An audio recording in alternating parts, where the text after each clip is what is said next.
Hello and welcome back to another episode of You Betcha She Did, the podcast where we teach you to earn your worth, which is super important as a woman, grow your brand, and just be pretty much a rad woman entrepreneur. I am your host, Rayna Rokicki, and today in the studio, I have Catara Lane, who is a video editor and YouTube strategist, and she's going to dive in and talk about some key YouTube tips to help you start a channel, to help you grow a channel. If you are an entrepreneur, and you have a business and you want to have more visibility, this is a great option to explore. So Catara, welcome to the show. Thank you. Thank you. Awesome. I'm excited just from a really selfish standpoint to pick your brain and see what you have to say. But, I'm going to start off with this question that I hear a lot from clients and just coaches and people out in the world. So people are like, I don't know if I should start a YouTube channel. Like, aren't there already too many channels? And what do you say to that? No, there is not so many channels. So, yes, there are. Okay, we're not going to ignore the fact that there's a lot of channels. But here's the thing, and I actually went to this sort of like Grow with Video Summit earlier this year. There may be a lot of channels, but there's not a lot of channels that, everybody has different experiences. So, I just think that's like not really something to worry about, especially when we think about like competition. Like, yes, there may be other channels that's in the same niche as you, same market as you, but okay, are they actually consistent on YouTube? Do they post every single week? Is their information dated? Like, do you have a better way of doing things? So yes, there is other channels and maybe a lot of other channels, but nobody can quite do something like the way you do it. And then the opportunities on YouTube is just unmatched on any other platform. So yeah, Yeah, I should think definitely that's on YouTube. Yeah, I think that's good. I know what you're saying. The way that you approach business and whatever your business might be, your style of doing it is very unique, and you're going to find your people out there. And there are a lot of people who aren't doing YouTube, even though there are a lot of channels. There's so many who aren't doing YouTube. So why not just get out there and try it? I mean, think of all the people that have Instagram, that have Facebook. It's just another way to get your voice out. So when people want to start a YouTube channel, what are the best things they should think about? Like, what are some key tips to really start it off in a dynamite way? Yeah, specifically for business owners, some of the things that you should be thinking about right off the bat is content that's going to attract your sort of like level 10 buyer, level 10 viewer. So let's not focus on like beginner content, because if we're, really thinking about the competition, that's really what a lot of people are doing on YouTube. They're going over the basic beginner how-to videos. And yes, there is some room in your strategy for that. But what you should be doing is speaking directly to the person that you want to buy your products and services. Frequently asked questions, like really advanced level content. So, you can just knock the competition out. Cool. That is a tip I haven't heard before. So I really like that, because I know what you're saying. Sometimes people are like, I'm just going to start with, the basics of how to do this one thing. And it's like, nope, speak to that higher level. You'll get higher level people following you and clients. And that makes sense. What would you say are the biggest benefits of being on YouTube as entrepreneurs or business owners? Yeah, so you said the biggest benefits. I don't know. I know there's a lot, but yeah, or The what? biggest. Yeah. Um, well, I will say the biggest benefits for business owners is probably putting your lead generation on autopilot. So that's been one of the biggest benefits for me, is just being able to like post one video a week. One video a week, and completely transforming my business by literally just posting one video a week for the most part, because I do some sprints here and there. But if a video just so happens to blow up, or your ideal client finds you on YouTube, they usually come on the call ready to buy, no questions asked. Sometimes they don't even know how you can help them. They're like, I'm usually in the call and I'm like, okay, so how exactly? I have to ask them, how do you think that I can help you? Because some of them don't really know like what exactly they need help in. They're just like, I don't know, can you just help me? So Wow. Yeah. they come on the call trusting you and ready for you to help them. Yeah. So for example, yeah, you've seen this in your own business. And when you're creating a video, like, do you have one call to action at the end where you're like, hey, if you need help with video editing, check out my discovery call, or like it's in your YouTube description to click this button and schedule a call. Like, talk to us about that. How does that work?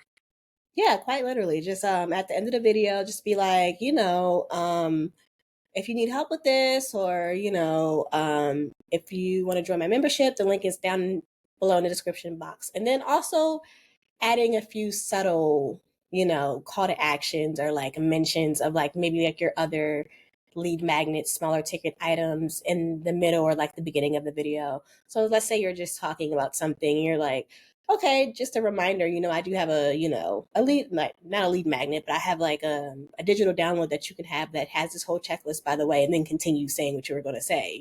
Okay. Yeah. Yeah. Just kind of mention it casually versus like, Yeah. don't be too salesy. Just be like, yeah, I've got this thing. It's going to help you. You can click it. It's down below. Yep. Okay. I like that.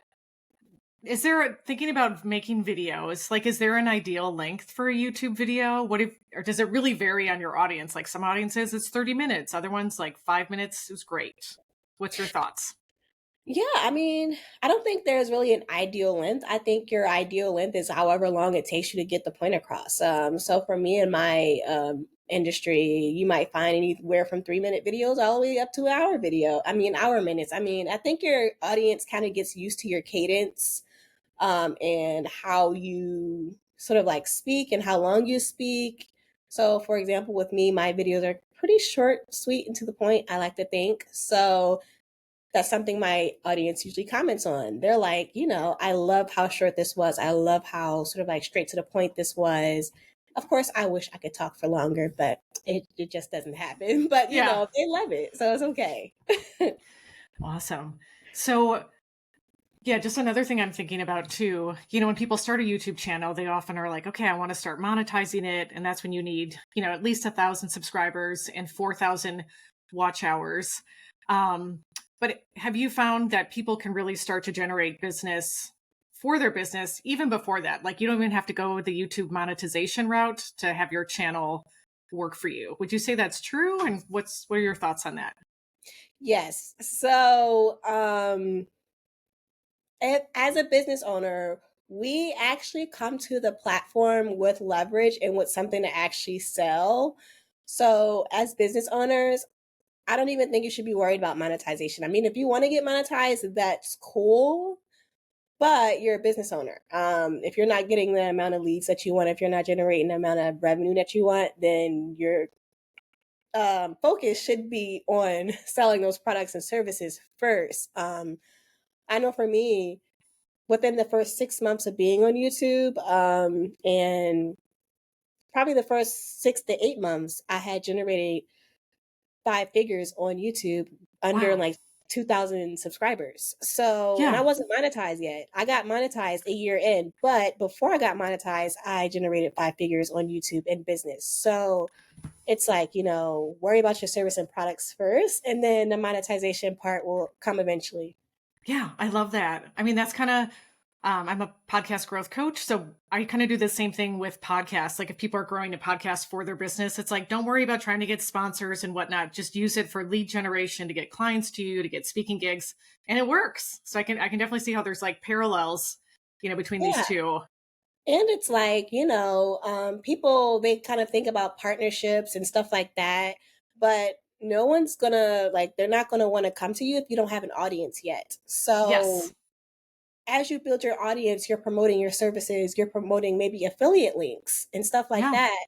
You have proof to show them, like, here, people are actually buying things. And as you're building that audience, they will eventually come. So worry about promoting yourself first and then promote to other people? Yeah. Yeah, exactly. Build that audience first. Um, as far as like equipment for YouTube, if someone's just starting out, are there certain things you recommend, or like they don't have to stress too much about like getting a really nice camera and, I don't know, special microphones, or what are your thoughts on that? My thoughts, I always tell people to literally just start with what you have. I mean, I know it's a little ironic coming from me because I'm like a videographer, so I had all the equipment and stuff like that. But if I didn't have this equipment and such, I would literally shoot on my phone. Yeah, like, exactly. Okay. Especially like I'm really big. I tell people if you want to invest into something and put some money into something, invest in strategy before you invest in some equipment because it's like Yes. then you I can make your love money back that. first. Yeah. Yes. Yeah, yeah. That is so smart. I think more people need that. Invest in strategy and you'll get better anyway the more you do it. So don't worry about it. The equipment will come later. All right. Well, listeners and viewers, because this is going to be on my YouTube channel, I don't often mention that I have a YouTube channel for this podcast, for my other podcast, Podcast Growth Club, because it's kind of embarrassing. It's not very good. So I am really excited to have Catara look at my channel and give me some pointers. So if you're listening, you can hear her tips. If you're watching this on YouTube, you can visually see what we're talking about. So Catara, I'm going to turn it over to you. All right, cool. We're gonna share the screen now, guys. Okay, all right. So we are looking at it correct. Yes. Okay, so I'm on your YouTube channel, Podcast Growth Club. Love the name. I would maybe add your name in here somewhere. So maybe Okay. you can add your name as maybe like the at name, just for like SEO purposes. When somebody searches up your name, they can find this. And I think you said you Okay. have 2 podcasts on here too, right? Yeah, I've got You Betcha She Did. And then my other podcast is called Podcast Growth Club. So that's kind of why I kept that name, because I was like, people might be searching for that. But I mean, maybe there's a way I should just put it more in my description or my banner. I don't know, somewhere else.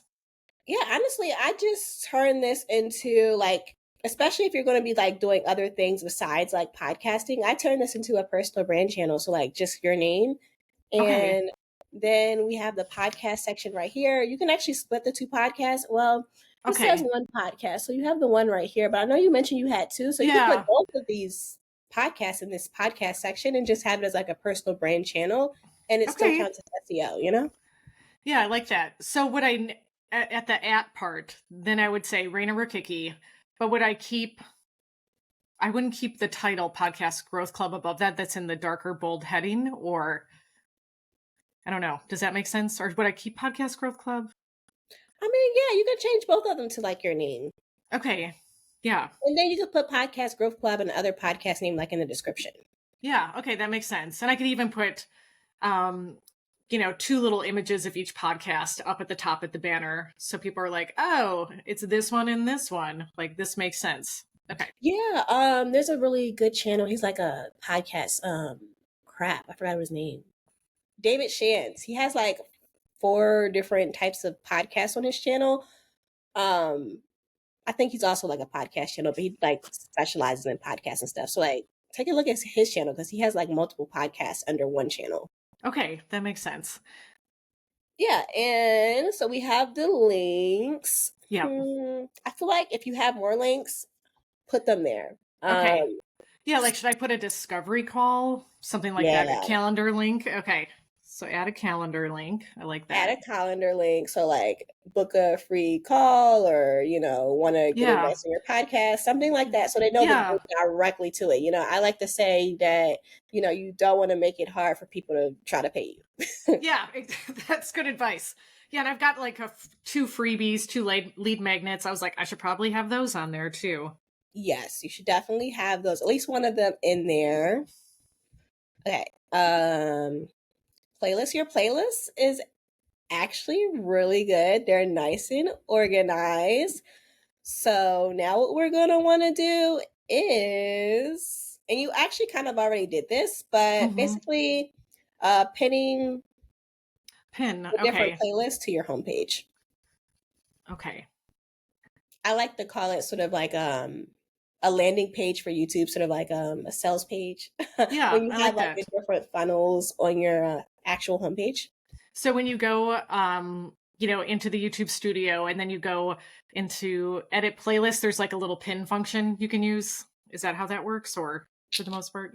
So you go into settings, and I can Okay. actually show you on my Sure. YouTube Yeah, that'd be studio. helpful. You go to settings. No, you go to customization once you get Okay. in there. Customization. And this is actually how you change everything. So you can change Yeah. your banner image, picture, name. handle, description, and then add your links. And Yeah, for home the tab. home Okay. tab, you're able to sort of like pin your different, you know, playlists. And I also like to add a channel trailer because it tells people exactly what this channel is for. Okay. It's I really like that. clear on that. And then also removing the for you, depending on how you feel, because I feel like it just messes up the aesthetic of the page. Yes. Removing the for you thing that's at the top, that's optional. Okay. So you recommend getting rid of the for you. Like it's Yes. just okay.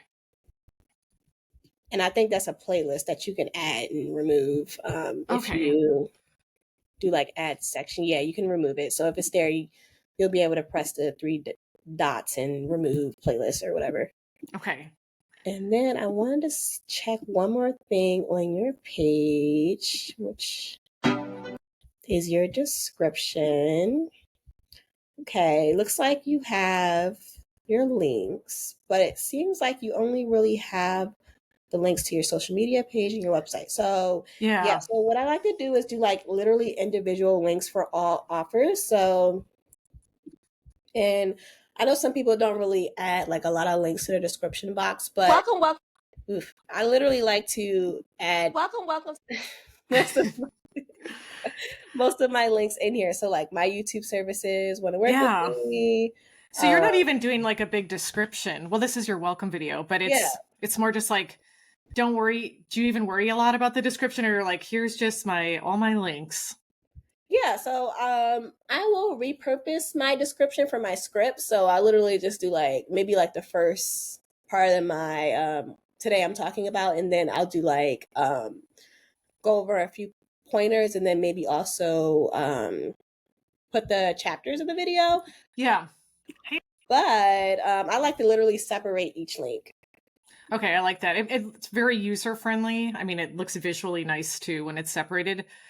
Yeah, do you do like an upload default so those automatically just pop up? I love that. Yeah. And then your video tags look pretty good. Says your channel tags, I would add more like podcasting in there. It says woman interview woman entrepreneur. I'd add more podcast related channel tags in here. Okay, I like that. Yeah, I haven't updated that for a long time, so that's definitely worth revisiting. Yeah, and also remove this shorts section from the thing. Okay. Yes, but so I should just remove shorts from the main page and just keep it under the shorts tab. Yeah, but I do love this banner that you have right here, and let's maybe change your profile picture to you. And now you have like a multifunctional YouTube page, you know, that you can use for multiple different things.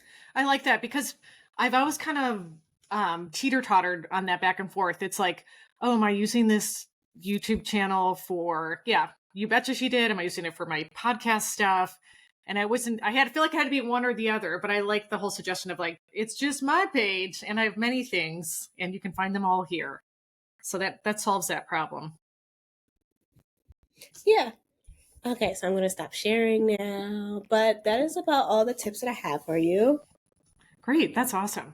One more question before we kind of start to wrap it up. What are your thoughts on YouTube Shorts? Like, do you feel like people should do them a lot, or not worry about them? I don't know. Yeah. So, I just had a conversation with someone actually the other day. We worked with some pretty big channels.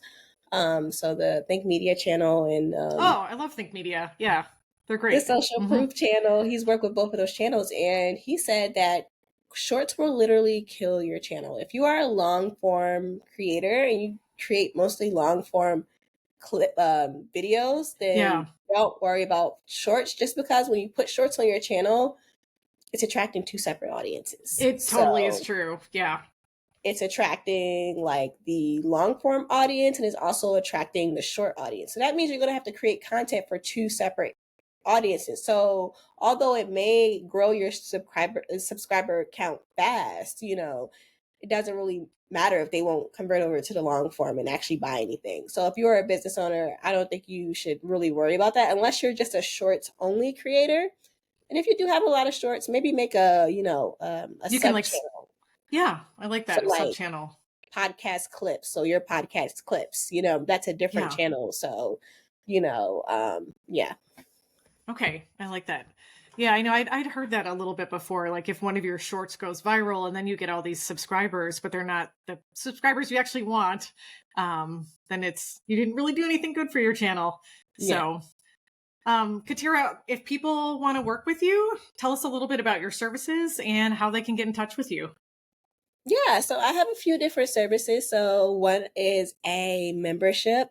This membership is if you literally want to learn more about YouTube, about brand partnerships, about YouTube strategy, and you don't maybe have like the biggest budget to allocate to it, but you just need somebody to like answer your questions. You want community, then that is definitely for you. The membership is called Paid Creator Collective. I have editing services. So I have an unlimited editing service. So there's like two different packages of that. One is just videos, and then the other one is videos and also thumbnails as well. And then I also have my YouTube strategy services. So either I could do it for you, or I can I can like literally walk you through and help you how to do it. So there's a few different ways you can work with me. Yeah, you can find me on Instagram, CLX Content, or on my YouTube channel, which is my name, CatarAlane. Awesome. Thanks, Catara. So yeah, if you have ever thought about dabbling in YouTube, you've been YouTube curious, definitely start by checking out Catara's channel and think about it. It's definitely a very viable way to grow your business, to get eyeballs on what you do. And it's only going to strengthen things. So I say go for it. Why not? Yes. Yep. As always, if you like what you're hearing on You Betcha She Did, don't forget to share the show with a friend, especially if you know there's a friend who is YouTube curious. Send it their way and take care of yourselves. Until next time.